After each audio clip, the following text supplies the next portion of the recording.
जो अफगानिस्तान का तल्लक है ना, ये तो किसी के कहने पे उन्होंने हमारे साथ ज्यादती की है। हमने उनकी इतनी खिदमत की, 30 साल से 3-4 मिलियन लोगों को हमने पूरे पाकिस्तान में पनाह दी हुई थी, कारोबार कर रहे थे। तो हमारा हमसाया मुल्क था, मुसलमान मुल्क था, तो उन्होंने ज्यादती किया। लेकिन उनकी पावर इतनी ही है कि पाकिस्तानी फौज का मौका देखिए आपने, 2 स्ट्राइक में उनकी जो पावर थी खत्म कर दिया है। वो इंडिया से पैसे लेकर इंडिया उनको बैक कर रहा है, इंडिया और इसराइल अभी उन्होंने हिमायत का राह किया है। तो इसलिए ये इतना खतरा नहीं है। इंशाल्लाह मेरा ख्याल है अफगानिस्तान जल्द समझ जाएंगे और पाकिस्तान इसमें फतह हासिल करेगा। सर वो सीज फायर की तरफ भी जाना चाह रहे हैं, तो क्या ख्याल है आपका, क्या हो जाएगा? बिल्कुल सीज फायर की तरफ, जो वही मैंने कहा, उनको पता चल गया कि हम पाकिस्तान का मुकाबला नहीं कर सकते, तो वो इस सीज फायर की तरफ आएंगे।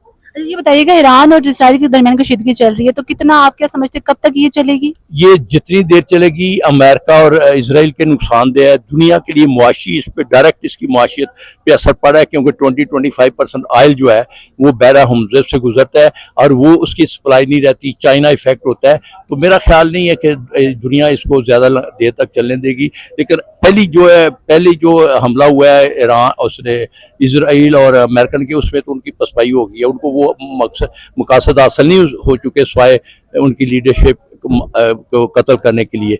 लेकिन उनकी लीडरशिप इतनी मजबूत है कि 7 लेयर बनाकर गए थे सईद अली खamenei साहब। तो इसलिए जितनी तवील जंग होगी वो अमेरिका के मुफाद नहीं है और ईरान के मुफाद में है। Thank you so much.